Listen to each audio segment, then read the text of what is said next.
World News in 5. Right now.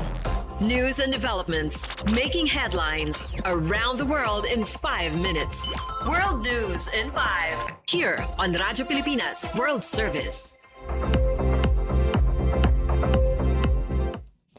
Good day to all of our listeners here on Radyo Pilipinas World Service. This is World News in 5 and I'm your host, Steph Vicente. Iran's foreign ministry clarified that its recent understanding with Oman on a new shipping route does not signal the reopening of the strategically vital Strait of Hormuz.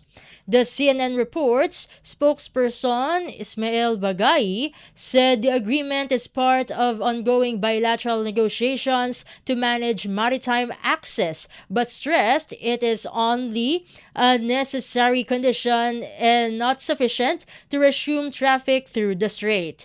He blamed the continued closure on what he described as the United States' breach of commitments and its naval blockade against Iran.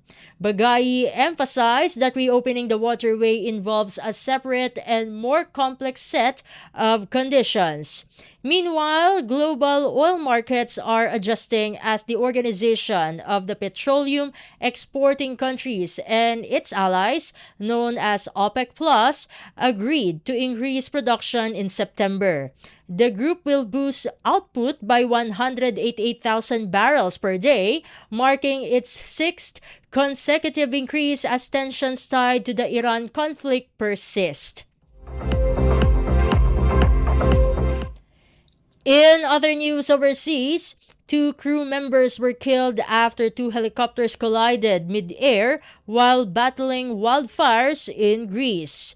According to CNN News, the victims were identified as a Danish pilot and a Greek fire service liaison officer, while 2 others, a British pilot and another Greek coordinator, survived the incident.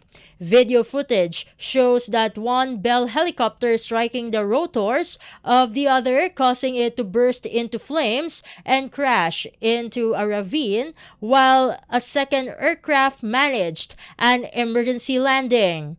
The collision occurred about 65 kilometers east of Athens as crews were responding to a major blaze along the Attica-Boeotia border. Authorities said the surviving crew members were rescued while the others were later pronounced dead. Greek Prime Minister Kyriakos Mitsotakis expressed deep sorrow over the tragedy and extended condolences to the families of the victims. And finally, at least 5 people have died and dozens remain missing after a passenger ferry caught fire off Indonesia's main island of Java. The CNN reports the Mutiara Sentosa 2 was carrying 271 people from Surabaya to Makassar when the blaze broke out early on Sunday morning near the northern tip of the Madura Island. Thick black smoke and flames quickly spread across the vessel, forcing passengers to gather on the deck, with some jumping into the sea to escape.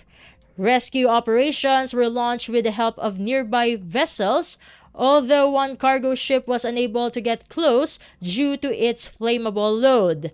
By Sunday afternoon, authorities had rescued 225 passengers and crew, while at least 41 people were still unaccounted for.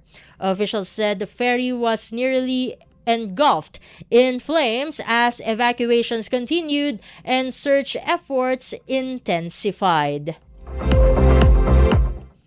And that concludes today's edition of World News in 5. For Radyo Pilipinas World Service, this has been Steph Vicente. Good day and stay safe, everyone.